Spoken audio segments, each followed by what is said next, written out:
What's going on, everybody? It's your boy Vince from V. Edward Jones Productions and your host of the school community, the Light Behind The Lenz. So I'm with y'all another day. I want to just discuss something real quick about content creation and where it's going and why we are needing guidance on how to create content the correct way at this time in this season, since everything has evolved into motion. Now, I just heard a podcast, just a snippet of a man talking about how he saw no photographers at a set of about 12 hours. And it was a big production, about probably maybe $100,000 or so. And there was no photography. Then he said it was another one with like Sprite or something like that. And they said it was one photographer there and they only had a chance with the specific sponsor for only 20 minutes. Now that's just the photography side. Now the video set was maybe another 12 hours or so. So what I'm trying to get at is,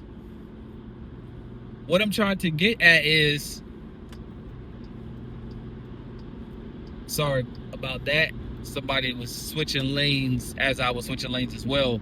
But I'm just trying to point out something important here.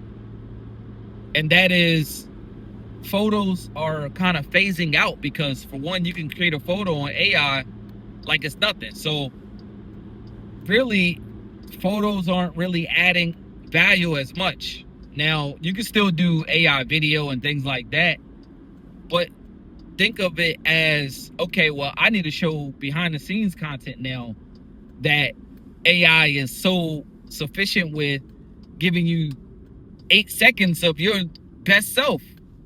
And I mean, with no flaws. There's, accuracies in the voice and things like that. But AI cannot do what we can do as real human beings.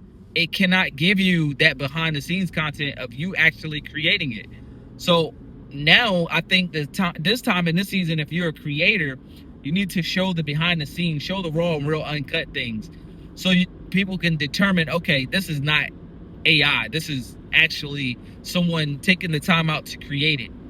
Now, this is why I think photographers and videographers have an advantage only in the event fields, or advantage of being out in a real environment, creating as it happens. So whether it's a sporting event, whether it's a concert, whether it's something like that, where AI cannot really capture that moment that a real live person had just, let's just say somebody, and I know this is crazy, I shouldn't say this, but let's just say somebody fell off stage, right, at a concert, and AI tried to reenact that. Like, it's not that same moment. Like, that moment that that the people had captured on camera, the moments that people captured on camera at the actual live event gets way more respect, because that was the raw and uncut version of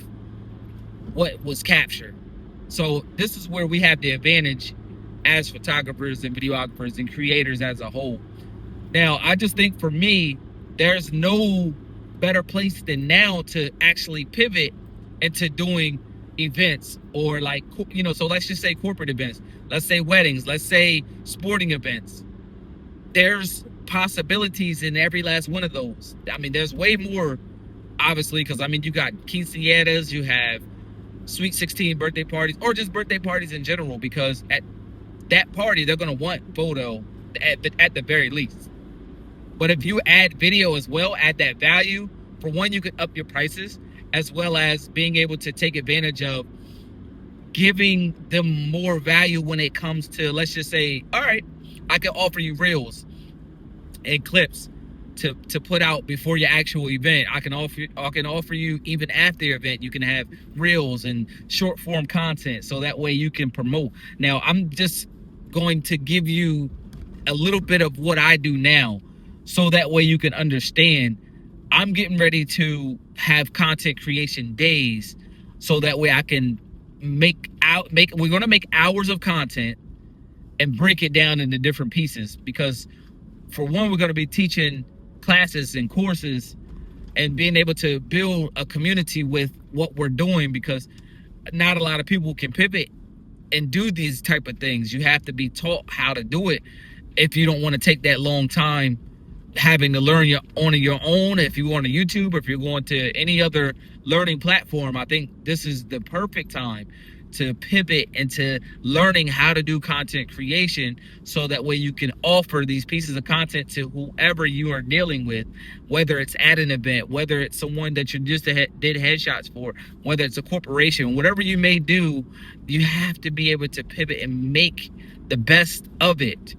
And you can also use AI to make those opportunities a lot better for you, because it's going to shorten your time on editing. It's going to shorten your time on having to make contracts. It's going to shorten your time on even the emails, the communication that you have to have with the client. So this is something that's very important to me at this very season. So I want to show y'all on the school community how to really do these things, because if you don't learn, then you're going to be lost. It's 2025. I actually didn't want AI to get this big at first. I was like, man, like it's going to take over what I do. But that's not true, because a lot of people still aren't going to learn it. A lot of people aren't going to pivot into it. So they're going to have to pay someone to show them how to do it. So whether they need to learn how to do AI, photography or videography, content creation, then that's just what it is. But that's just a real quick rant. I wanted to get that off my chest, man. And I want to say thank you to the people who are joining the community. And I appreciate everyone who has supported and who will support. So let's just keep this thing going. I'm Vincent of B. Edward Jones Productions, as well as the host of your Light Behind the Lens community. All right, salute to everyone.